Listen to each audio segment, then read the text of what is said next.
மருத்துவ செலவுகள் மலைக்க வைக்கும் அளவுக்கு உயர்ந்து வருகின்றன. இந்நிலையில் சாமானியர்களை பாதுகாக்க பட்ஜெட்டில் அரசு செய்ய வேண்டியது என்ன? இது குறித்த ஒரு தொகுப்பு. பல குடும்பங்களின் பொருளாதாரமே தலைகீழாக மாறும் அளவுக்கு மருத்துவ செலவுகளின் வீச்சு உள்ளது. மருத்துவத்துறை பணவீக்கம் சுமார் 13 விழுக்காடாக உள்ளது.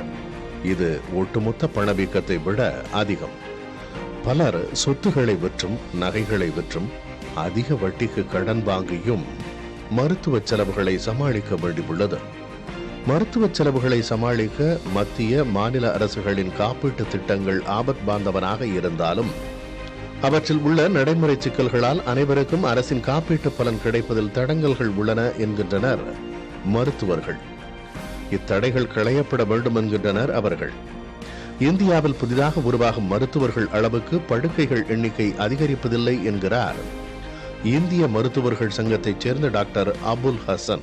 ஒரு வருஷத்துக்கு 1,10,000 டாக்டர்களை நம்ம உருவாக்குறோம். ஆனால் அதே வேகத்தில் பெட்ஸை நம்ம உருவாக்கலை. WHO ஸ்டாண்டர்ட் படி 1000 மக்களுக்கு 3 பெட் இருக்கணும். ஆனால் இன்றைக்கி 1.3 தான் இருக்குது. அப்படிங்கும்போது 1.7 beds per population, huge amount of 17 million beds இன்றைக்கி தேவைப்படுது. அதையும் கருத்தில் கொண்டு இது கவர்மெண்ட் மட்டுமே பண்ண முடியாது.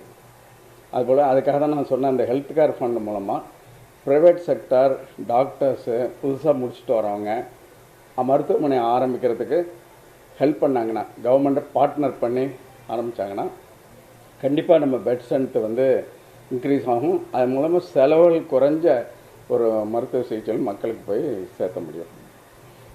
மருத்துவ பரிசோதனை செலவுகளை கட்டுப்படுத்த MRI, CT ஸ்கேன் உள்ளிட்ட சாதனங்களை உள்நாட்டிலேயே தயாரிக்க அரசு ஊக்குவிக்க வேண்டும் என்றும் கூறுகிறார் மருத்துவர் அபுல் ஹசன். மருந்துகள் மூலப்பொருள் உற்பத்திக்கும் பெரும் ஊக்கம் தேவைப்படுவதாக மருத்துவர்கள் கூறுகின்றனர். மருத்துவத்துறைக்காக மத்திய அரசின் ஒதுக்கீடு கடந்த ஆண்டு 96,000 கோடி ரூபாயாக இருந்தது. இது ஒட்டுமொத்த பட்ஜெட்டில் வெறும் 1.94 விழுக்காடு மட்டுமே. இதை 5 விழுக்காடாக அதிகரிக்க வேண்டும் என்றும் மருத்துவர்கள் கோரிக்கை வைக்கின்றனர்.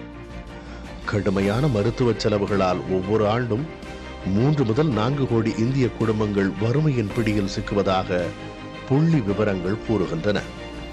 இந்நிலையில் மருத்துவ செலவுகளை கட்டுப்படுத்துவது தொடர்பாக அறிவிப்புகள் பட்ஜெட்டில் வெளியாகுமா என எதிர்பார்க்கின்றனர் சாமானியர்கள்.